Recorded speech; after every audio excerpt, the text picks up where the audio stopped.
They say this place is west of Lost and north of nowhere. But long ago, more than 40 years ago, something fell to earth here. And soon, people from London to Los Angeles had heard about this sheep ranch in the desert northwest of Roswell, New Mexico. It happened in 1947. Today, it is still a mystery, still a question mark. Or is it? Has someone hidden the answer somewhere and kept it secret all these years?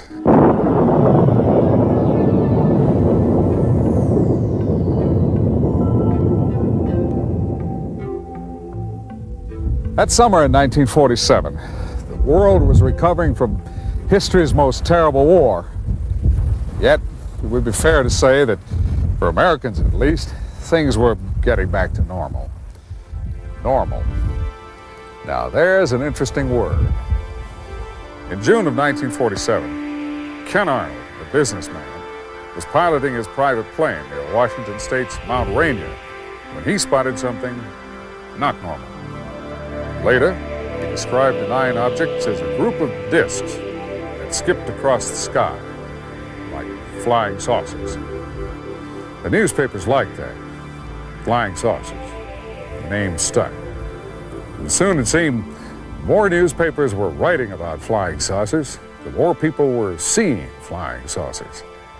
Here in New Mexico, in June and July of 1947, there were multiple sightings of the discs, or flying saucers, if you will. Maybe they really saw them, maybe not. And even if they did, maybe the lights were just reflections, or something caused by nature, like heat waves or mirages.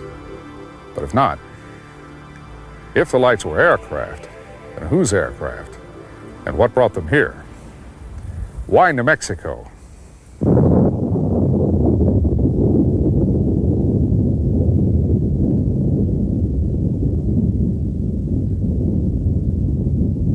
It was an event that damaged the whole world. Everyone.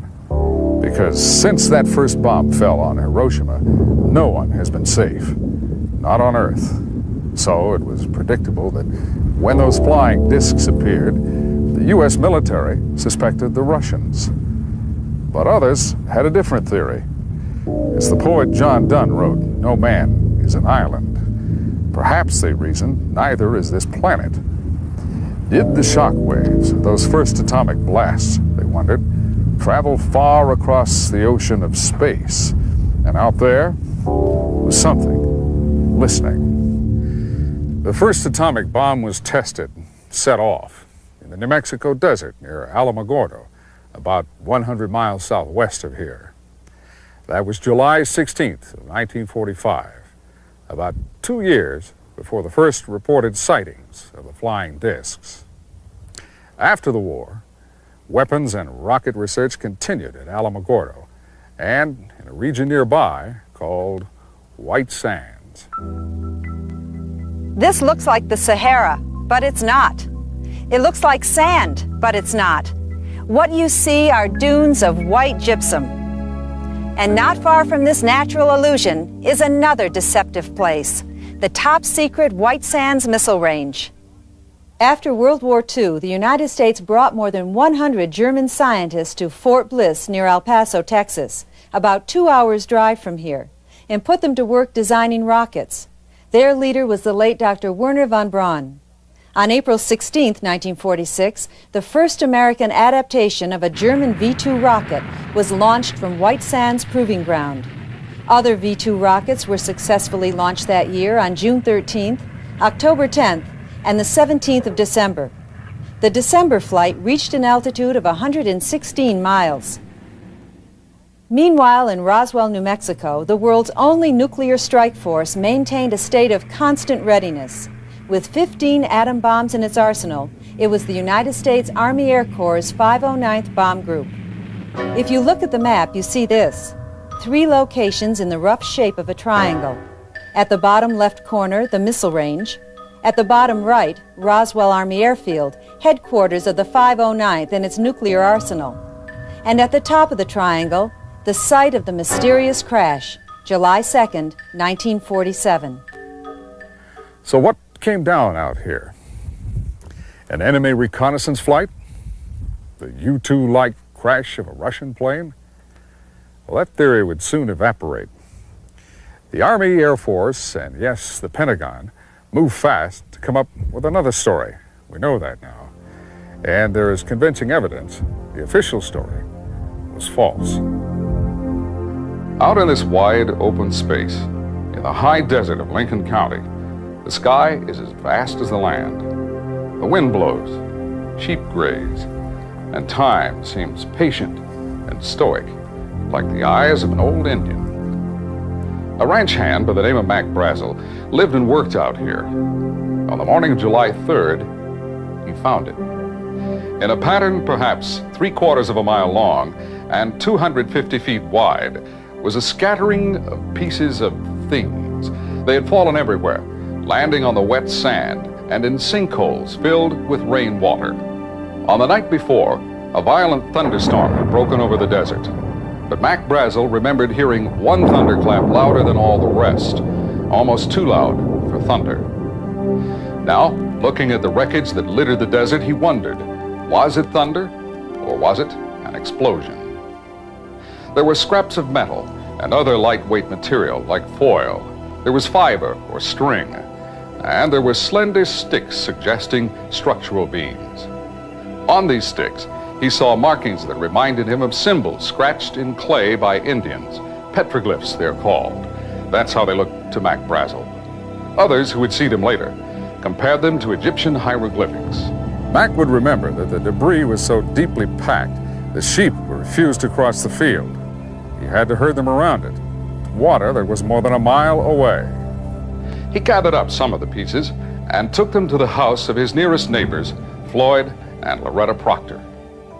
He described the stuff to us, and we advised him to, come to Roswell and report it. We'd heard that, there's a reward for UFOs, and we call them flying saucers. That evening, after his visit with Loretta Proctor, Mac would return to the debris field. According to his son Bill, Mac then brought a large chunk of the debris to this livestock shed. The shed is about 3 miles north of the crash site, still here after almost 50 years. That was the origin of early reports that a rancher had found a flying saucer and stored it in his barn. Mac still had work to do. The next 2 days, on the 4th and 5th of July, he tended the sheep.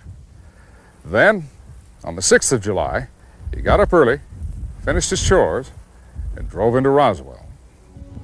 Mac's first stop was the sheriff's office. After that, things happened fast. Sheriff George Wilcox sent 2 deputies out to the ranch and telephoned the 509th Bomb Group at Roswell Army Airfield. In no time, the 509th's Air Intelligence Officer, Major Jesse Marcel, arrived at the sheriff's office. With him was a counterintelligence agent dressed in civilian clothing. Major Marcel telephoned the commander of the 509th, Colonel William Blanchard. The colonel then ordered Marcel and the counterintelligence agent to go out to the ranch with Brazel and investigate. The road was no better then than now, and because of that, it was after dark by the time they got there. Meantime, the sheriff's 2 deputies returned to Roswell with a story of their own. They had missed the debris field, they said, but instead found this, a circle in a pasture where the sand had been melted to glass. Bigger than a football field, a huge area, a huge circle that had been burnt. The major, the rancher, and the counterintelligence agent spent the night at the range hut. Sometime later that evening, Major Marcel came out here to the cattle shed and used a Geiger counter to check the piece of wreckage that Mac had stored. There was no indication it was radioactive. The following day, July 7th, they collected all the debris they could load into the major's Buick and the Army truck. Then, about dusk, they started back to Roswell. Over the years, many investigators have tried to solve the riddle of the Roswell crash. In 1980, co-authors Charles Berlitz and William Moore presented their findings in a book called The Roswell Incident. 10 years later, tantalizing new facts were uncovered in research by Don Schmidt and Kevin Randall. Don is Director of Special Investigations for the Center for UFO Studies in Chicago. Kevin is an intelligence officer, a captain in the United States Air Force Reserve. Their book, UFO Crash at Roswell, adds important pieces to the unfinished puzzle. Don and Kevin were the first team of authors ever to conduct a scientific investigation of the crash sites. They agreed to join us here in Corona, New Mexico. As for another first, we brought television cameras to the crash sites. They guided us traveling cross-country over rough terrain without roads. We entered the old Brazel Ranch from the far side, coming down toward the crash sites from the northwest. If ever a place was perfect to keep a secret, this was it. Early September of 1989, the Center for UFO Studies sponsored the first archaeological dig at the actual Roswell crash site. We took a team of 10 people, 3 scientists, 2 with archaeological backgrounds, 2 from the National Laboratory. We concentrated not only on the debris field itself, but on the outlying areas. We still have hopes that because of caves, a 700-foot well, other downside fence lines, that we may find something. Investigators Schmidt and Randall have determined that almost from the very beginning, Colonel Blanchard and members of his staff were convinced that somewhere in the desert was the crew of the downed craft, possibly still alive. On the afternoon of July 8th, Mac Brazel was flown over the ranch in a military aircraft, assisting officers in their search for surviving crew members or their bodies. As part of his research, Kevin Randall already had retraced that flight. We asked him to go back, this time with one of our cameras aboard. As near as we can determine, on July 8th, the 509th Bomb Group initiated an aerial reconnaissance. What they were trying to do is find the rest of the craft. They suspected there would be more of the craft there than just the debris field. The aerial reconnaissance was an idea to find that. Mac Brazel was in the aircraft with them, the thought being that Brazel, as a rancher, would be familiar with the landmarks, and if they did locate any more of the craft, he could direct them directly to the site. The craft came up off the debris field after leaving the gouge, gained a little bit of altitude. Kevin is convinced the craft stayed in the air a few more seconds after the explosion. It flew about 3 miles, then crashed at the base of those rock cliffs you see below. We call it the impact point. Ironically, it was a group of civilians who reached it first. We have descriptions of the second crash site from 3 separate sources. A civil engineer, an archaeologist, and a soldier. All claimed to be eyewitnesses. We think the search plane with Mac Brazel aboard spotted it too. According to all accounts, and they are strikingly similar, this was the scene. An aircraft shaped like a disc had crash landed. Lying on the ground beside it were several bodies, humanoid but small, perhaps only 4 or 5 feet tall. They were very thin and their heads looked too large for their bodies, at least by human standards. To reconstruct what happened the night of July 2nd, 1947, investigators Randall and Schmidt have developed a theory that explains all 3 locations: the debris field, the circle of melted sand, and this location, where the saucer and its crew are said to have been found. Flying through the storm, the ship malfunctions. It descends and either lands or skips along the ground. Intense heat from the craft melts the sand to glass. Back in the air again, it flies only a few more miles, still in trouble. Then, crippled, the ship travels perhaps 2 miles beyond the debris field. A voyage light years across space ends in the New Mexico desert. For the crew, injured and stranded, death is inevitable. On July 8th, the day the second crash site was found, things started rapidly to unravel. The first soldiers to reach the disk discovered civilians had gotten there ahead of them. And back at the base, the phones started ringing and wouldn't stop. The world was electrified by an official press release. It announced the 509th had recovered a flying disc. Walter Hart still lives in Roswell. He settled there after resigning his commission in the Air Force. First Lieutenant Hott was Public Information Officer of the 509th. This is the substance of the press release that he wrote. Soon, the lieutenant would be blamed for jumping the gun and portrayed as an eager beaver. I think that not only was I set up, but I think Colonel Blanchard was also. About the only reason that I can think of is they wanted to cover up the story and keep all this information confidential. Tuesday morning, the 8th of July, Major Marcel, the intelligence officer, reported to the commander of the 509th Bomb Group, Colonel William Blanchard. Colonel Blanchard ordered the provost marshal to surround the debris field and to post guards sealing off all roads leading into the crash site. Then Colonel Blanchard reported to 8th Air Force headquarters in Fort Worth. And soon, the Pentagon set a flight with a special team of agents from Washington to Roswell. Later that morning, about 11 o'clock, Lieutenant Hott finished the press release. He would drop off copies at both Roswell's daily newspapers and at both the radio stations in town. Every news bureau subscribes to wire services, like the Associated Press, Reuters, or United Press International. Nowadays, at the Roswell Daily Record, bulletins come in over computers instead of teletype machines. But even in 1947, the word could be flashed from Roswell around the world in minutes.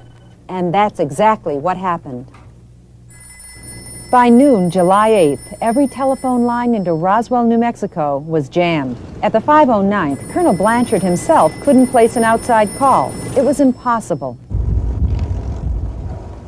By 4 o'clock that afternoon, Mac Brazel was back in Roswell after helping out in the air search that found the second crash site. The next thing that happened was a classic military snafu.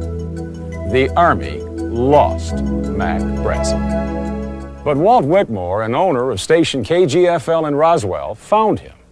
We get more on that from Judd Roberts. But he found him, and he suggested that they go out to Whit's house, which was on the extreme side of Roswell at that time. And we felt that it would give us an opportunity to get some information, which we would like to have had.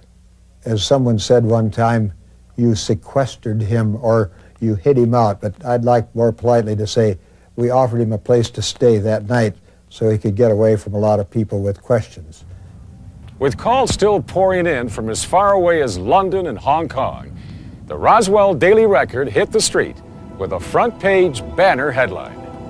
The newspaper based its story on Lieutenant Hott's press release. But, as we know now, more than 40 years later, the media was about to be sealed off from the facts and spoon-fed an alibi. Army officers found Mac Brazel and put him under house arrest. Hours of intense grilling would follow, and he was subjected to a complete physical examination. Then on July 9th, at radio station KGFL, Walt Whitmore got a special telephone call from Washington. He was ordered not to broadcast his recorded interview with Mac Brazel. The suggestion was made to us that if we wanted to keep our license, we would not use the interview on the air because that would give us about 24 hours to find something else to do beside the radio business. Next, Army officers searched all the radio stations and newspapers in Roswell. They seized all copies of the press release and anything else they could find that pertained to the story. Then, on July 9th, Mac Brazel, escorted by officers, turned up at radio station KGFL with a brand new story, not at all like the one he told Walt Whitmore while in hiding. For centuries, the Indians of New Mexico worshiped the sun, the giver of life, gatekeeper to the vaults of heaven.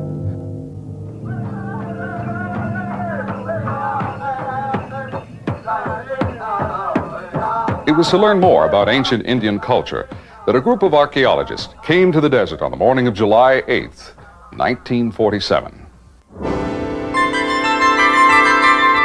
The human factor is important. People won't keep silent forever. But of the handful of witnesses who eventually talked about what they saw here at the second crash site, most are dead now, victims of illness or old age. We can only take note of who they were, how different they were, and yet how they all describe seeing the same things. An aircraft apparently not made on Earth, and creatures who looked as if they had not been born on this planet. Once the military found the second crash site, they moved fast. From the plane, in which he was a passenger, Mac Brazel helped guide the troops on the ground who were closing in. But before the military could get here, a civil engineer surveying for an irrigation project came upon the site by accident. His name was Grady Barnett, by all accounts a no-nonsense fellow. Barnett's close friend, Vern Maltese, remembers Barney telling him about finding the bodies and how he described them. He said, well, I'm going to tell you something that I'm not supposed to divulge. And he come across this object on the ground, which was the shape of a flying saucer, and it hadn't split open. So he jumped out of his pickup and went down there, and there was 4 beings laying on the ground. And they were in a sort of a silver-colored suit, and they were about 3 to 4 feet high. And the suits were rather tight-fitting, and they had covering, except there was no covering on the head or none on the hands. And the shape of the heads of the beings on the ground were hairless with a sort of a pear-shaped head. And the hands were exposed. And they had just barely arrived, and there was an archaeology team that had just come up there about the same, just a little bit after Barney. And then the military come in and surrounded the area, and they called all those people that were there from the archaeology team and Mr. Barnett, and they briefed them that this was not to be divulged to anybody, that they were not to say one word about it and forget they'd ever seen anything. Barnett said he was standing beside the bodies, close enough to touch them, when the group of archaeologists and students arrived. If the story is true, then here is an excellent group of qualified witnesses in possession of material evidence. In other words, here was proof. But what happened? In no time, the military took charge. They covered the bodies. They herded the archaeologists, the students, and the engineer off to one side and made them face in the opposite direction. This was a matter of national security. They were not to talk about it. If any of them did, the government would hear about it, and the government would know how to find them. Soldiers escorted them away from the site and into obscurity. Grady Barnett did tell his boss about the bodies, but the response was ridicule and a common barnyard expletive. After that, Barnett kept most of the details to himself, speaking only to family members and his close friend Vern Maltese. Barnett died in 1969. The archaeologists and the students dropped out of sight, presumably returning to a large northeastern university. For years, no one knew where to find them. Then in 1975, a woman suffering from cancer made a deathbed statement to a nurse at St. Petersburg Community Hospital in Florida. When I was a nurse on a terminally ill floor, we had a patient who was admitted, and one day I went in to bathe this patient, and she was more alert than she usually was.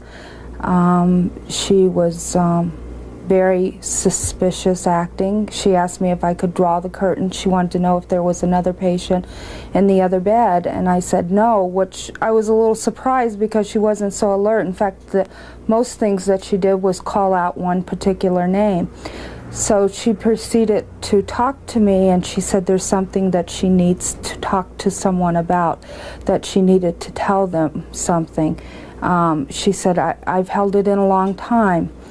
And then she said that a lot of years ago she was out with a bunch of people, and they were, she said, rock hunting. And she kept saying, I wasn't supposed to be there, but I went. And she goes, and then she said, I wish I hadn't. And she said they were out and they were walking around, and they came upon a hill and they went over the hill. And she said then they saw a large shiny object. And she said it was very large, and they wanted to see more, so they started walking toward it. She said that when they got there, that there was a large round object, and it was sitting on the ground. And she said, and then on the ground was some, she goes, blankets or something. And she said that one of the guys from the expedition, one of the men, walked over and they pulled back the covers. And she said there were little people. She couldn't believe it. There were actually little people. She said they had very large heads and very big eyes, and she said they had some kind of shiny material on. And I can't remember if she said what color. I thought she said blue, but I really can't remember at this point. But she said it was so shiny, it was almost like it was fluid-like. And she said, and then she became very upset, and she goes, but you mustn't tell anybody. She goes, never tell anybody. And at this point, she would just keep looking around the room. She was very paranoid acting, and she said, because they can always find you. And I said to her, I said, who can always find you? She goes, the government can always find you. 2 days after Mac Brazel turned up in Roswell, rumors were spreading like brush fire. The public was led to believe the Pentagon was hopping mad, and a general by the name of Roger Ramey was taking flack. Contrary to popular belief, that was the result of a carefully orchestrated cover story. Ramey was commander of the 8th Air Force in Fort Worth, Texas, higher headquarters of the 509th. Even before the 509th started picking up the pieces and looking for the bodies, 8th Air Force headquarters was on the line to the Pentagon. On the morning of July 8th, that special flight was arranged, sending a team of counterintelligence experts from Washington to Roswell Army Airfield. The general and the Pentagon were about to screw the lid down. Carefully setting up an alibi, General Ramey ordered Colonel Blanchard, the 509th's commander, to send his intelligence officer, Major Marcel, to Fort Worth. Marcel took to the general's office some of the debris packed in a small box. Leaving the box on his desk, the general then led the major into another room, suggesting they look at a map. When they returned, the box had disappeared. In its place was a damaged weather balloon. Next, General Ramey called in the reporters. Just a mistake, he announced. Major Marcel and the 509th Bomb Group had goofed. Besides, the general added, this one was a new kind of balloon. It was case closed by mid-afternoon. But we know now that some of the debris already had been delivered to the general earlier that day. If it were nothing but a weather balloon, why did he say so then and there, defuse the situation, and placate the Pentagon? Dr. Jesse Marcel was 11 years old when his father, Major Marcel, came home with a carload of curious objects one night. Dr. Marcel now lives in Helena, Montana. He remembers that his father woke him up about 2 o'clock in the morning, showing him and his mother the things he found. The thing that set this apart from anything that I had ever seen before or since was the marking zone parts of the wreckage. In the I-beam structural members, there was like a writing of sorts. I remember at the time thinking this was like hieroglyphic, but it wasn't really hieroglyphic, but it was more of geometrical forms and symbols along the inner surface of an I-beam. And they were kind of a metallic purple hue and seemed like they were embossed in the metal itself. And I suppose that is a singular thing that sets us apart from more ordinary debris. I do know it was not a weather balloon or radar target as was proposed by the Air Force. Because even at that young age, I was familiar with things like what a radar target should look like, what a weather balloon certainly would look like. And since they used that as a cover story for this extraordinary debris, I knew that there must be something very unusual about that. And so I have come around to the realization that this was out of this world. In May of 1990, Dr. Marcel agreed to be placed under hypnosis. It was an effort by Don Schmidt and his colleagues to retrieve from the doctor's mind lost memories, to see again clearly the indecipherable symbols on those sticks of debris, the ones that looked like structural beams.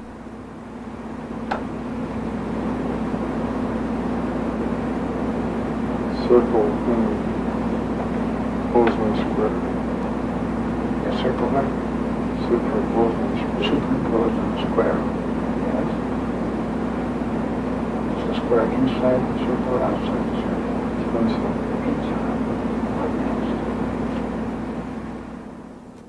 Here at the debris field, while the general was putting out his weather balloon story, teams of men with wheelbarrows were still working. Imagine roadblocks, machine guns, and at least 60 men with trucks to recover a balloon like this.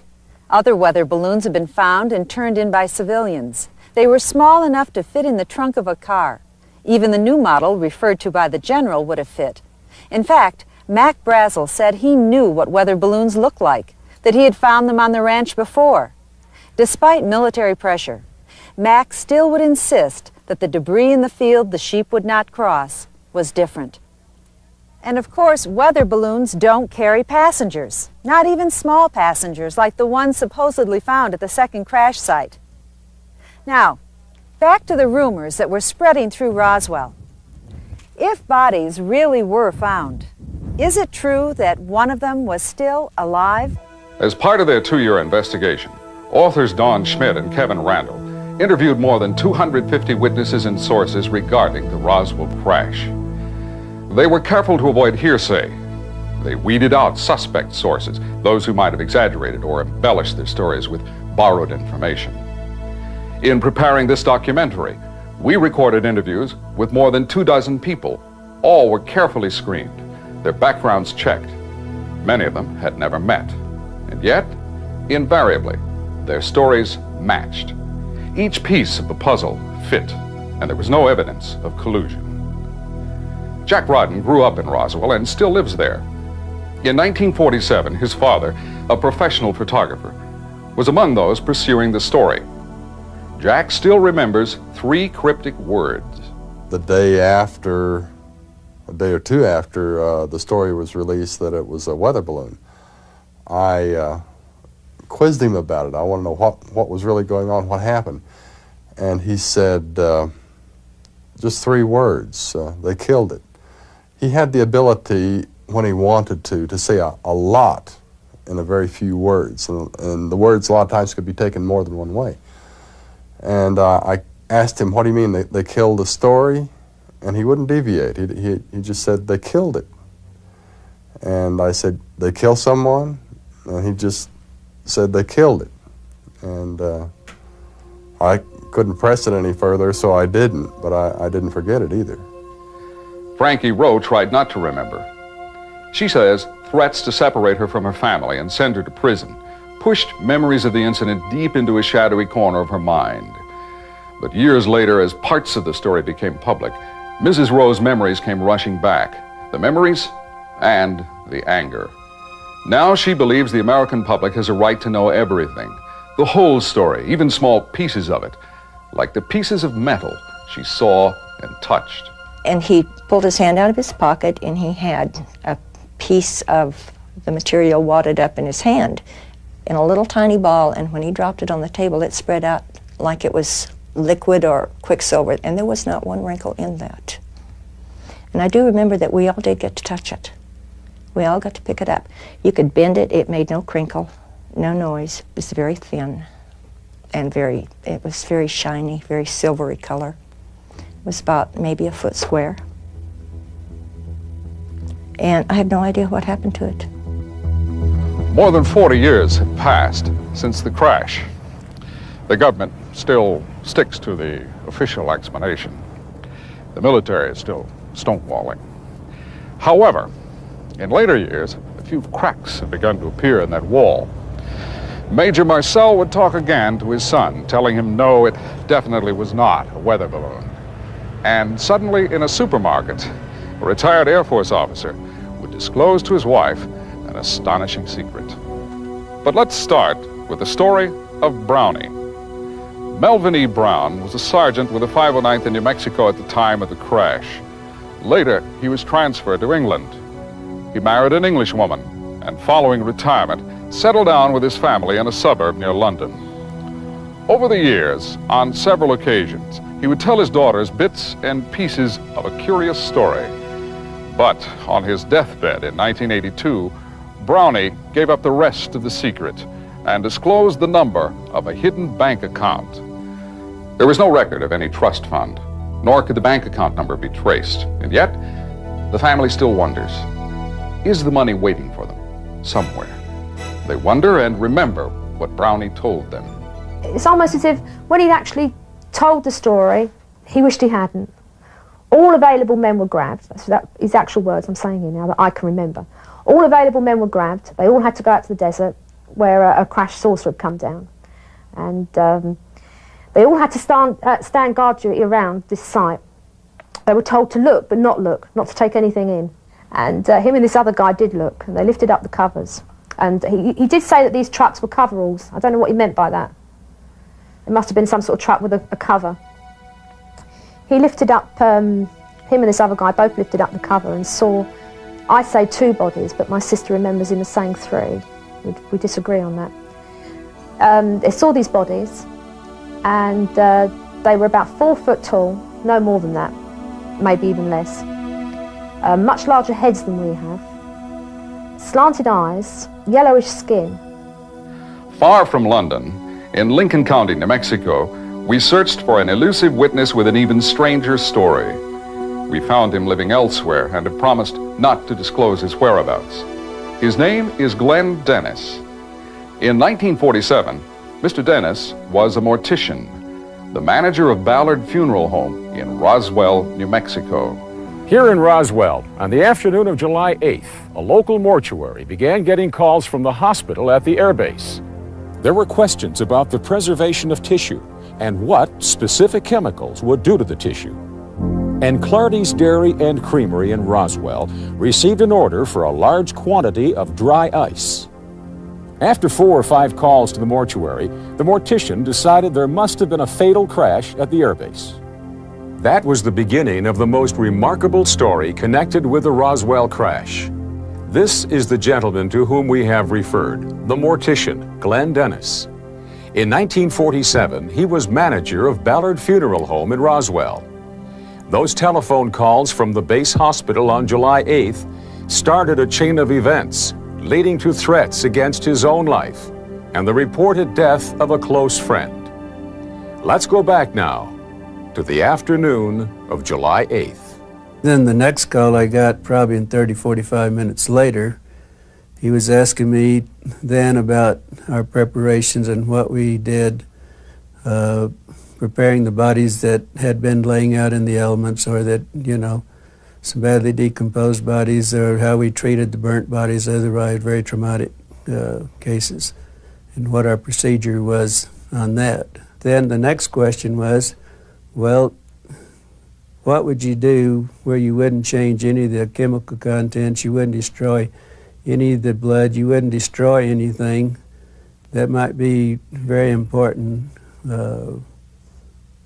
later on, you know, down the road? What would your process and what you do and the chemicals that you use, would that change the blood contents and everything? I knew at the time that there was something that probably happened. I thought maybe it was something that they weren't ready to release, or there might be some VIP or something they didn't want. But I mean, I had no idea what it was. But I told him at the time, I said, you know, I can come out and I can help you if you have that. And he said, no, this is for future, in case this should happen in the future. He said, this is something we need to know so we'll know how to proceed. Questions about chemicals, tissue, and the preservation of blood, as well as other body fluids. Very strange questions. If doctors at the base were examining the remains at the time of those telephone calls, it follows that by July 8th, the bodies had been removed from the second crash site to the base hospital. That would match key points in the story told by Sergeant Brown. Not only that, but Glenn Dennis' story tends to corroborate the story told by witness Frankie Rowe. Now, he felt that the one that was alive, he said later that it was taken out to the base hospital. And a friend of ours, her husband was working out there at the time, and he saw the one person walk in. Later that same afternoon, Glenn Dennis drove an injured airman to the base hospital following a minor automobile accident. Walking into the emergency room, Dennis saw debris in the back of a parked Army ambulance. What I noticed that was so unusual about this, that there was some inscriptions or border around this part of it. It was probably 3 inches, maybe around 3 inches, but it was kind of going along the contour of the wreckage. And at the time, after I got back, I got to thinking about this and what the border looked like, and it kind of reminded me of an Egyptian inscriptions of figures and whatever. Now another piece in our jigsaw puzzle drops into place. It appears doctors were continuing their examinations of the bodies as Mr. Dennis entered the emergency room. Assisting them was a nurse, whom he describes as a close friend.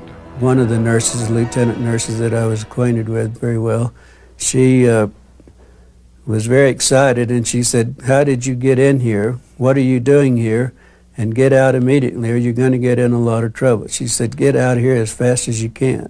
The nurse disappeared into another room, presumably where the examination was still in progress.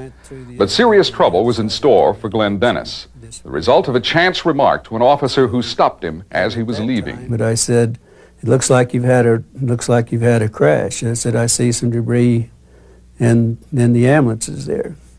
And that's probably where I really got in trouble right there. And he said, "Well, just a moment." And then he went to the door and he motioned for somebody, and about that time there was 2 MPs that came out. And he said, "Get this man out here, get him out here as fast as you can get him out of here." And then we were starting down the hall, and then there was a man that we heard a voice said, "I'm not through with that SOB yet," said, "Bring him back." Mr. Dennis says suddenly he was rushed into a room where he was confronted by 2 men he had never seen before, an Army sergeant and a captain with red hair. A sharp exchange followed, in which Dennis says both men threatened to kill him. The captain told me, the red-headed captain told me, he said, "There was no crash here, you did not see anything," and he said, "You don't go into town, you don't tell anybody anything that you saw anything or anything else. He said, if you do, you will get in real serious trouble." Well, I was a little agitated because I didn't like the name he called me to start with. And I informed him, I said, "Look, I'm a civilian, you can't do a damn thing to me, and as far as I'm concerned, you can go to hell." And that was the exact words that I told him, and I remember it very clearly. And then the black sergeant, he said, "Oh, don't kid yourself, young man." He said, "Somebody be picking your bones out of the sand." Army Air Force Captain O.W. Henderson kept his mouth shut for a long time. He didn't go public until he learned that some of the others had broken their silence. He was retired by then and living in California. It had been rumored for years that one of the pilots on one of the flights out of Roswell had actually seen the bodies. But the rumor did not become a reality until 1982, when Pappy Henderson finally spoke out. He told his wife, "I've been dying to tell you for years." We were in the grocery store in San Diego where we had lived for many years, and we were at the checkout stand, and here was a paper, the Globe, I believe it was. Here was all of the story about it. In fact, I still have the papers here. And he said, he took a look and he said, "I've been wanting to tell you about this for years. I guess if they're putting in the papers now, it's no longer a top secret." And he said, he bought the papers, and we went to the car, and he said, "Read those." And I read the article, and he said, "It's a true story." He said, "Not only did I know about it, but I'm the pilot that took the crashed saucer to Dayton, Ohio." I was astonished, and if it hadn't been Pappy telling me, I probably wouldn't have believed it. But he was very confident, and he was always very truthful and straightforward. So I believed him. But you know, in those days, if you said you'd seen a spacecraft or a flying saucer, you were put in the annals of a nut. So we didn't say much about this. But years before, when people would ask him what he thought about flying saucers, his answer was, "There's something to it." We may never identify and confirm all the witnesses, but let's review the ones we've heard about so far. These are people who claim they saw bodies of humanoid creatures killed in the Roswell crash. We have an Army pilot, a civil engineer, an archaeologist, and a sergeant who peeked under a tarp. Two of our purported witnesses allegedly made deathbed statements. The woman dying of cancer told her story to a nurse at a hospital in Florida. And for the last 4 days of his life, Sergeant Melvin Brown talked about the crash, insisting the bodies were real and the weather balloon story was a lie. What on the earth could he have done that he would have been so worried about on his deathbed? Because he was worried about it. I mean, he was mentioning this place in his sleep and sort of shaking his head and nodding and arguing in his sleep about it and mentioning it. He was worried about it. Whatever it was, he was really worried. And this is what makes me angry. It makes me rather bitter to think that, all right, I don't know, UFOs, alien bodies, I don't know what the truth is. All I know is that if my dad said so, then that's it. He wouldn't have lied. During our investigation of the Roswell crash, we located a witness who claimed to have watched a bright light cross the sky and fall to Earth the night of July 2nd, 1947. His name is William Woody, and he still lives on the same small farm outside Roswell, New Mexico, where, as a boy, he says he and his father watched a burning light slowly flying northwest toward the desert. My dad looked up and said, "My God, what's that bright light there?" And we got to looking, and it looked like a falling star at that time, but we got to checking it, and it was much larger, much closer. And we looked at the picture of it. Well, it just showed much larger and much closer, and just a large stream of white light with a reddish tail on it. Woody's father drove out to the desert several days later, trying to find the spot where the light came down. Woody went along, but they found the roads blocked off by military guards. No, they had several of the side roads, which there's not, in that area, not too many access roads off, which there's many more now than there was back in that time. But every one that we come to, they had a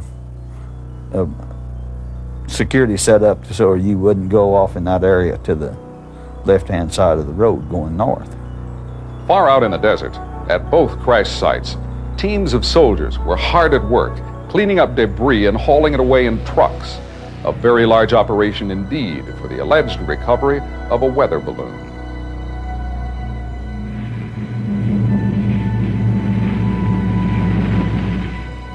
How strange it seems that 9 airplanes and numerous crates and packages marked top secret would be needed to transport what was left of a weather balloon.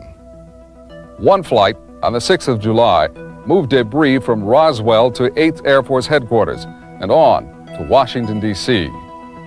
July 8th, Roswell to Wright Field near Dayton, Ohio, which is now Wright-Patterson Air Force Base. That same day, a plane arrived in Roswell from Washington. The crew picked up a sealed box containing debris. And another flight was flown from Roswell to Fort Worth, all on the 8th of July. The day after General Ramey's news conference, special flights were still going out. 3 on the 9th of July to Los Alamos. 1 more that day from Roswell to Fort Worth. And on the 10th, a flight departed Wright Field in Ohio for an unknown destination. Apparently, debris was being shipped out from Roswell as rapidly as it could be recovered and brought to the base. But what about the bodies? What happened to them? We can trace the recovery of the bodies from the actual crash site to the base hospital at Roswell. The pathologist, Dr. Johnson, who did the preliminary examination of the bodies, filed a report, a preliminary autopsy report, of which we have no records. In fact, all the records from Roswell went to Washington. No paper trail whatsoever have we been able to uncover from Roswell. Dr. Johnson is now deceased, but in attempting to research his background, Don and Kevin made a startling discovery. All records of the late doctor's military service, indeed most of his career, had vanished. According to the ABMS Medical Compendium of Medical Specialists, Dr. Johnson completed his internship in 1946. Yet in 1947, when we can document his being at Roswell, there is absolutely no mention of that fact.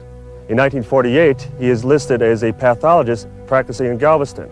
In 1949, until going into private practice, he is listed at numerous hospitals throughout the country. Each hospital that we contacted has absolutely no records of Dr. Johnson being on staff. If an autopsy was performed on one or more of the bodies, no one has ever been able to find the report, not even using the Freedom of Information Act. However, this man claims to have spoken with a doctor who dissected the alien bodies. The medical person he had reference to had information about the anatomy of the alien, the dead alien that was taken from a crashed disc. He is Leonard Stringfield, the retired marketing director of a large chemical company. Stringfield has devoted more than 20 years to investigating and writing about UFO phenomena. He specializes in suspected crashes and retrievals. The head is large, very large by human proportion. There is no hair follicles. There are no earlobes. There is no nose as we have as human. The mouth is just a slit or an orifice which goes in about approximately an inch, membranous, which leads to no digestive tract or alimentary system. There were no red cells, no lymphocytes. There were no striata muscles in the body. There was an atria, or a heart, the pumping station, so to speak, for the colorless liquid, which is, in a sense, blood. After the Roswell crash, dozens of soldiers and others connected with the military were pressured never, under any circumstances, ever to speak of the incident again. Accounts surfacing only now, more than 40 years later, indicate the tactics used to enforce secrecy were ruthless. Which brings us back to the witness we mentioned just a few moments ago, the friend of the mortician, the Army nurse. And this was a young second lieutenant, had only been in the service less than 3 months and commissioned less than 3 months. Very deeply religious lady. She was born and raised in a very strict Catholic family, attended all the private Catholic schools, preschool and high schools, and her folks wanted her to become a nun, but she... At Mr. Dennis' request, we've agreed not to use her real name, but we will call the nurse Judy. Sensitive and deeply religious. What she saw in the examining room July 8th, 1947, took Judy to the brink of hysteria. And she said, "I can't believe what I've just seen." She said, "This was the most horrible thing I've ever seen in my life." She was going into this examination room that was across the hall. She was going in to get some supplies, and when she walked in the door, there was 2 doctors there. And she noticed a horrible smell immediately. But she saw these 2 doctors, and they said, "We need you." She started out the door and said, "You stay here, we've got to have you." And what it was, they were examining, she told me, 3 bodies, foreign bodies. And she said 2 of them were very mutilated. According to Mr. Dennis, Judy and both doctors became ill from the stench of the bodies as they continued to examine them.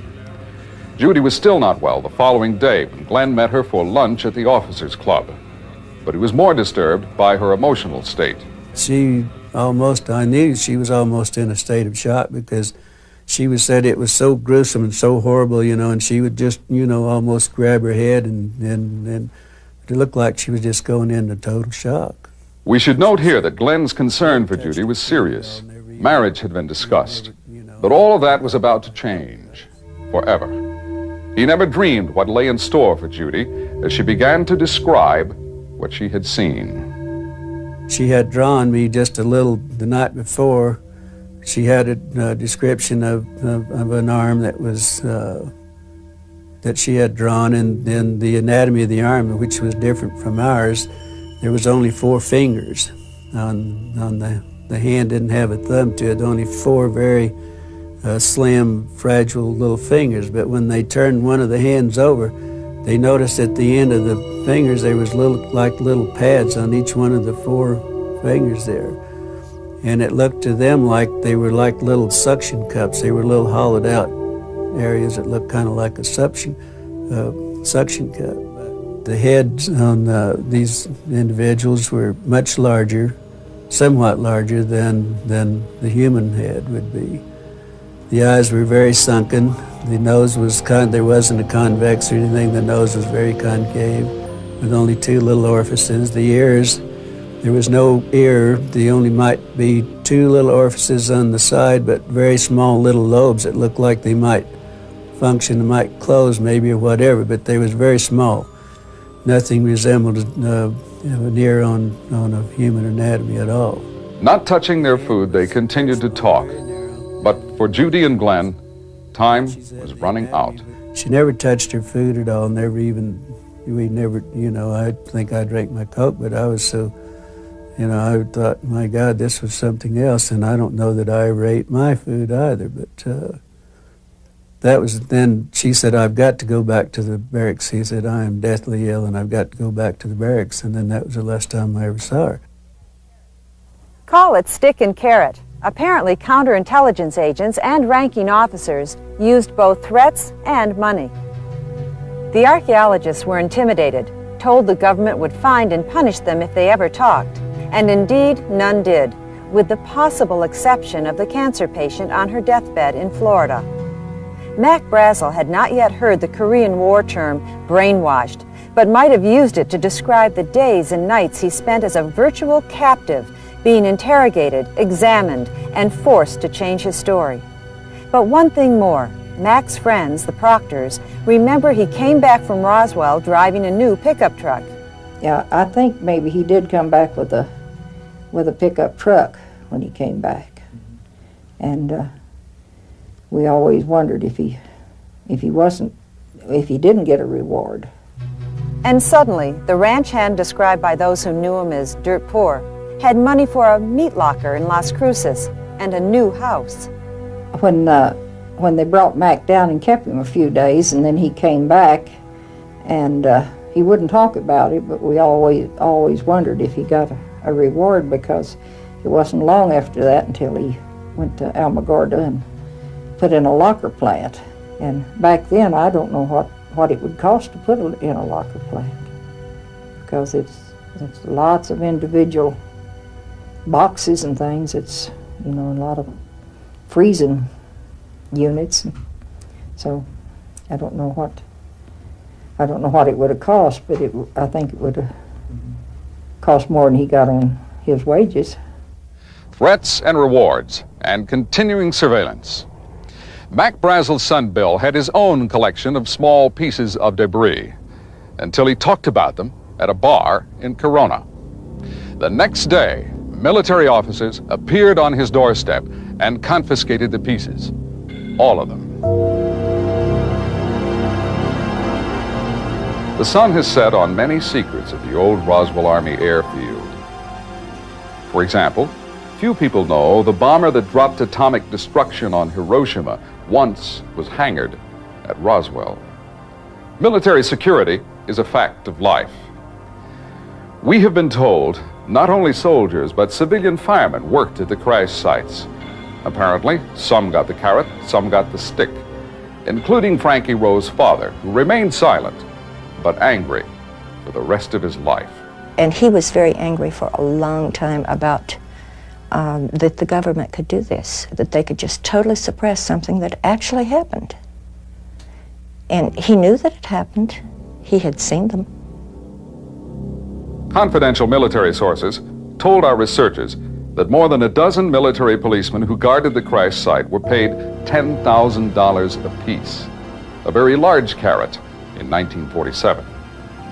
Which brings us from the New Mexico desert back to London and the family of the late Sergeant Brown.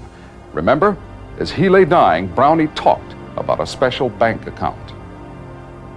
My two brother-in-laws and a close family friend was sitting with him, and he told them that he had a trust fund in a place called Roswell, New Mexico, and that he had a lot of money there, and that he'd done something hush-hush for Uncle Sam. And they all made fun of him. They all started saying, "Oh, Brownie, what did you do, rob a bank or something?" At which point he changed his tune completely and got most angry and said, "I've never done a thing wrong for my country." He said, I want you to find this money, and I want you to get it for Mum. But the money was never found. Sergeant Brown's wife, Ada, insists he was not the kind of man to make up stories. And she remembers that in those final days, his mind was clear. My husband really knew that he was going to die because he said all his goodbyes. He said his goodbye to me, and he said his goodbye to his kids. And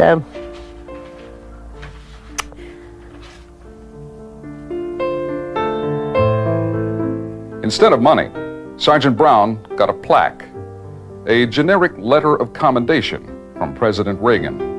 I think he deserved a wee bit more than that. That made me angry when that came. That came about a year after he died. What it should say on there is, we are very sorry that we made your dad suffer all those years. If they were to say sorry, I'd leave it. Be fine. But that's what I want. I want them to say, yes, it did happen. I'm sorry your dad had to carry that secret all those years. I'm sorry he couldn't die in peace. I'm sorry he had to be laying in bed dying and trying to relate a story that he was, even while he was dying, he was too scared to talk about something that happened at this place in Roswell, New Mexico. And what makes me even more angrier is when you get somebody like Philip Klass on television talking about a weather balloon. What, do they think my dad was crazy? The letter that I had sent to her with the APO number was returned to me, and on the envelope it said return to sender, and then it had a big red print said deceased. By the end of July, the turbulence caused by the Roswell crash had settled. Most of the media bought the official explanation, and most of the public had forgotten the incident. It was nothing but a weather balloon. Or was it? If you don't think this looks like a flying saucer, would you believe a meteorite? Apparently the government did, because next they sent an expert on meteorites to investigate. They sent him to this area, about 5 miles from the debris field, to look at that circle in the pasture where the sand had been melted to glass.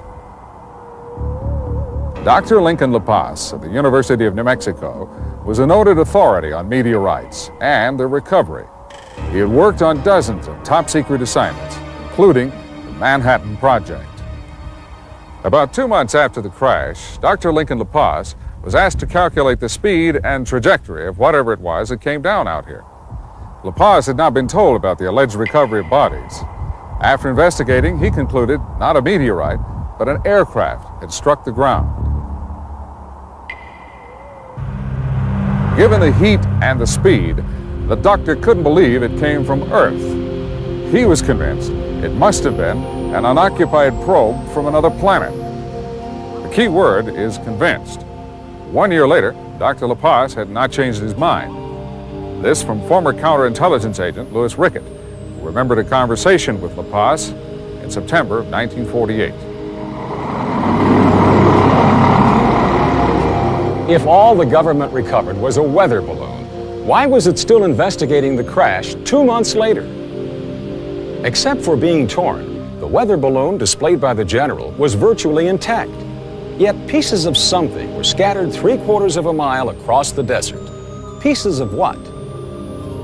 How could a veteran combat officer like Major Jesse Marcel fail to recognize a weather balloon? On his return from Fort Worth, Marcel went to the intelligence office. There he ran into the counterintelligence officer who had prepared a report about the activities that had taken place at Roswell. Marcel asked to see a copy of the report and was told, no, you can't, it's classified. Marcel said, I outrank you, I want to see the report. And the counterintelligence officer responded, if you have a problem, take it up with Washington. And last but not least, why use threats, bribes, and loyalty oaths to keep secret a weather balloon already displayed to newspaper photographers? There's an adage worth repeating here. They say, if it looks like a duck, if it quacks like a duck, it's probably a duck. We can't say for sure, but what happened in Roswell certainly looks and sounds like a cover-up. If there is a hidden answer to this riddle, then the secret may not have been kept without a price. There is the matter of 3 lives and the curious circumstances under which those lives were lost. Now we return to Glenn Dennis and the story of his friend Judy, the Army nurse. Remember, it was Judy who told Glenn she assisted 2 doctors examining bodies of humanoid creatures brought to the base hospital. According to Mr. Dennis, she described the bodies in detail and even drew sketches.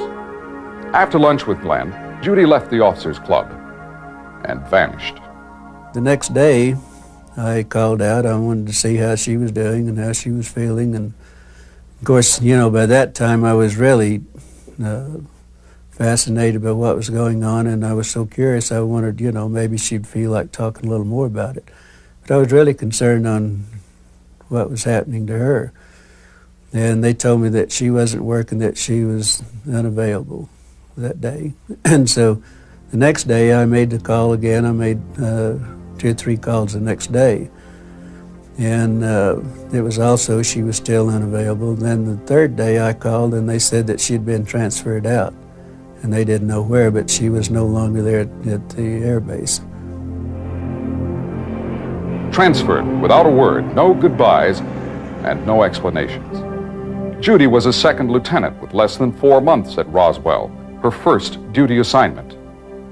For days, Glenn kept asking questions, but got no answers.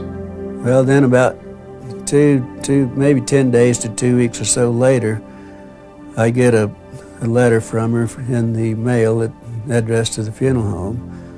And all it was just inside was just a note said, I can't write, I don't have time to write now, but here's an APO number that you can send me the mail to. And that was all that was in the envelope. There wasn't anything else. APO numbers are used by the military to forward mail to American servicemen and women without disclosing their locations. But through friends at the base, Glenn quickly learned the APO number sent by Judy meant that her letter originated in England. He replied immediately, then waited. Probably 2 weeks, or maybe it was at least 2 weeks, maybe 3 weeks later, the letter that I had sent to her with the APO number was returned to me, and on the envelope it said, return to sender, and then it had a big red print said deceased. And that was the last time I heard or, you know, even thought about it. And then about every time I'd go to the base too, sometimes we wouldn't go there for a week or two on emergencies or whatever, but 2 or 3 weeks or so later I would go out to base and I said, has anyone heard from the lieutenant? And one of the nurses says, well, the rumor is that she is in England. Well, in her note, she also told me, she said, I am in London. And then the nurses told me that she was in London. The rumor is that she was on maneuvers on a training mission with 5 other nurses, and they went down on a plane. And they understand the rumor was that they were all killed in a plane crash. Later on, another key person in the Roswell mystery was reported killed in a plane crash. He was Lieutenant Colonel Payne Jennings, executive officer of the 509th Bomb Group. And finally, there was the curious accident which claimed the life of a soldier believed to have worked at one of the crash sites.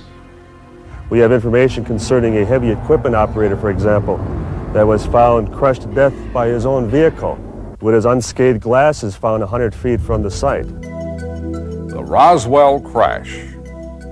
Even after years of research, 100 questions still come to mind, most without answers.